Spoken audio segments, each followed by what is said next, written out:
countryside among sprawling hills and open valleys, and beside a long and twisting railway track rests a run-down and ramshackled signal box. Its rotten wooden beams barely hold it together under the onslaught of another snowstorm. 5 in as many days. Normal for the unassuming town of Tarka's End. A dim light illuminates the windows as large flakes of snow lash against them, and inside we can see the outlines of 2 figures.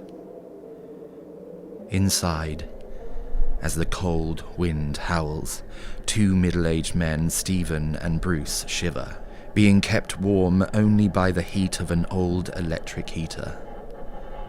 Stephen sits writing into a notepad, and Bruce strums an acoustic guitar, and the chords echo off into the soft whine of the wind.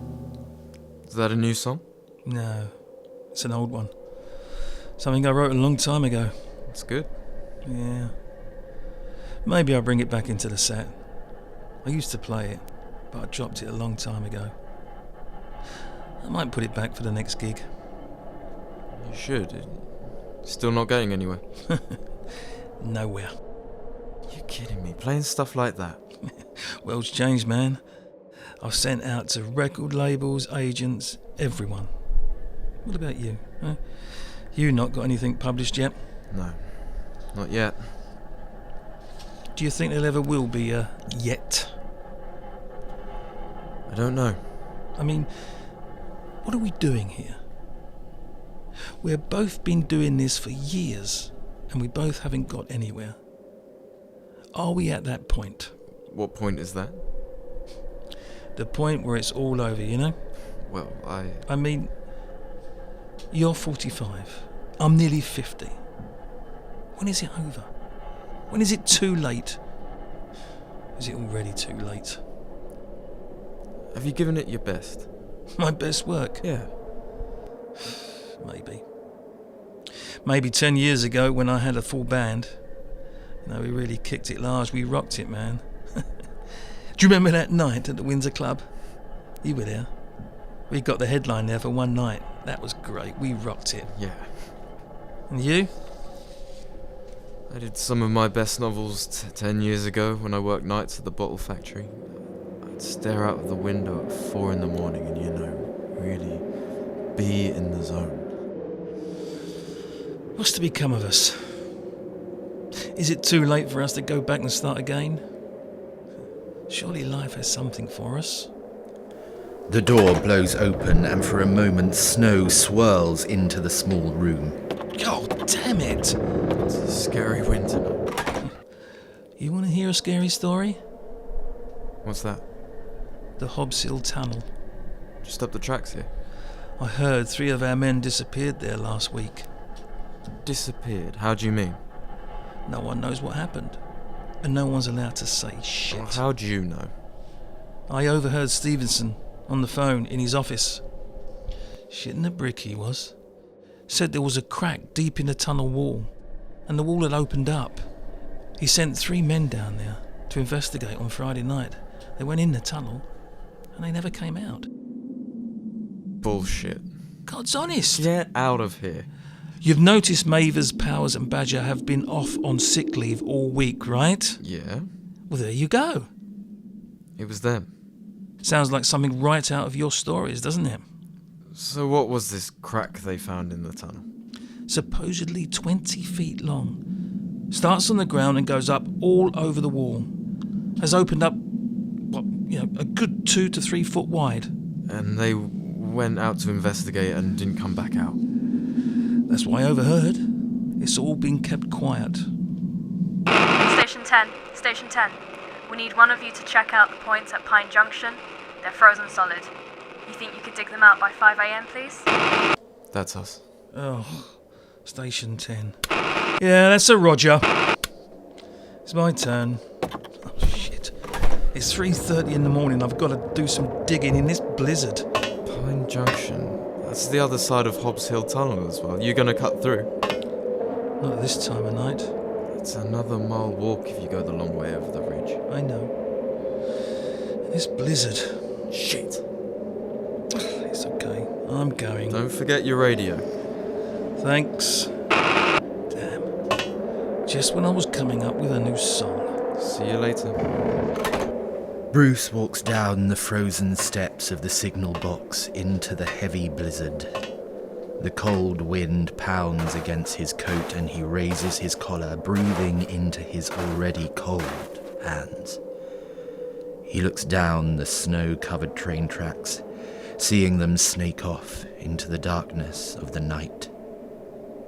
He pauses, and then turns, grabbing a shovel which leans against the signal box's wall, and then heads off slowly up the tracks. Within seconds, he has disappeared into the snow and darkness. Stephen pulls his chair up closer to the small heater and picks up his radio. Bruce? What's it like out there? Bruce? Heavy blizzard. Visibility's bad. Some tracks here need digging out too. Roger that. I'll call you when I get to the ridge. Okay, we'll await your message. Stephen puts his radio down and picks his small laptop off of the desk in front of him. 3 team members disappearing. The cold wind continues to pound the windows. The door rattles loudly. Bruce battles through the blizzard, making his way along the snow-covered tracks. Up ahead looms the dark entrance to the Hobbs Hill tunnel. He stops in front of it and pulls his radio out. Stephen, I'm at the tunnel entrance. I'm going to have to cut through. What about the ridge? It's completely snowed out. I can't go over. I'm going to have to use the tunnel. Is it going to be okay? I've got no choice. It's the only way. Okay, roger that. Bruce stares into the tunnel entrance, shining his small torch into the total darkness. He listens for any sounds, but all he can hear is the ghostly whine of the cold and bitter wind. After a few moments, he takes a deep breath and heads off into the tunnel. After a second or so, he disappears completely into the black. Back at the signal box, Stephen sits tapping at his computer as the blizzard outside continues to pound against the windows. Mavers, Power and Badger. Mavers, 52 years old, father of 4, 15 years service, musician in his spare time. Bruce walks slowly through the dark tunnel, his small torch only illuminating a short distance in front of him. As he walks, hearing the sound of his own footsteps echoing through the tunnel, he begins to hear strange sounds coming from the darkness ahead. Is someone there? Hello? His voice echoes off down the tunnel, and no reply comes to his calls. Only a ghostly wind which blows through the tunnel. On the tunnel wall slightly ahead, Bruce sees the huge crack which has opened up. Jesus! The sounds he hears are coming from within the crack. He pulls his radio out. Stephen! Stephen! You're coming through very faintly. Stephen, I can see the crack in the tunnel.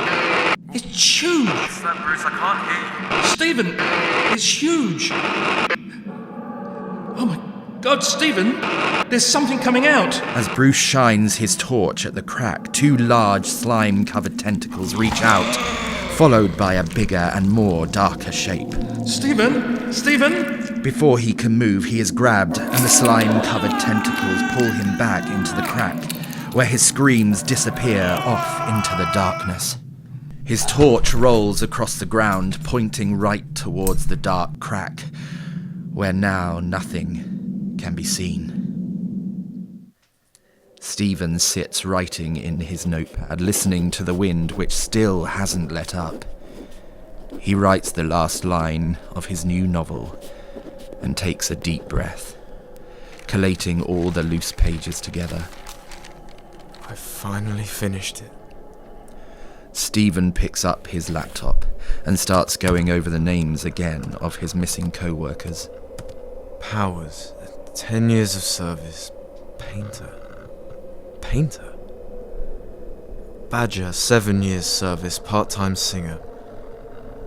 So all three of them were artists of some kind, unsuccessful. So what became of them? The power suddenly cuts off, and the signal box falls into complete darkness. Shit. He picks up his radio. Bruce? Bruce, can you hear me? It's Stephen. Bruce? Where the hell are you? Bruce? Bruce, we got a problem here. Stephen leaves the dark signal box and steps out into the cold blizzard. The wind and snow hits him like an assault, and he slowly makes his way down the steps and off onto the railway tracks, heading off the way Bruce had gone. In mere moments, he has disappeared into the darkness of the night. As the blizzard continues to engulf him, Stephen reaches the tunnel entrance and stares deep into the open abyss before him. Bruce? Bruce! The wind howls and the snow lashes against him. Stephen waits a few moments and then crosses over the threshold and enters. Stephen walks slowly, deeper and deeper into the tunnel. Bruce! Bruce! His voice echoes off into the darkness, and there comes no reply. He feels the hair stand up on the back of his neck. He thinks for a second. If this were one of his novels, he would turn back. But he doesn't. He just keeps on walking. The signal on his radio dies. He is completely cut off and alone. And then he sees it. The crack is right in front of him. Stephen shines his torch up and down the huge crack. We see that it has opened up bigger. Jeez. Stephen gazes at the huge crack. It looks as though it has risen out of the depths of hell and made its way upwards. But for what purpose? This ain't natural. He looks around, sensing movement. Bruce? He edges towards the crack. As he moves closer, he suddenly hears strange sounds starting to come from within the crack. The sounds are eerie and grow steadily louder. Stephen walks up where he can look in, and taking a deep breath, he shines his torch over and peers in. His eyes scan through the darkness. Mavis, Powers, Badger, and Bruce. All unsuccessful artists. Eyes suddenly gaze up to him. Slimy tentacles and teeth-filled mouths start moving up towards him. Stephen gasps.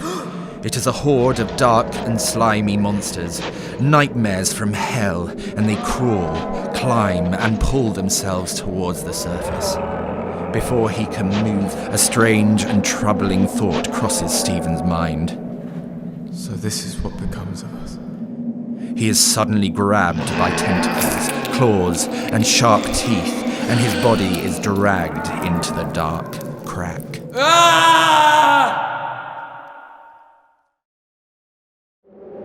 As the strong winds batter the lonesome signal box, the door suddenly blows open and Stephen's pages of writing fly out into the blizzard. The pages take off into the wind and across the snow-covered tracks, never to be read.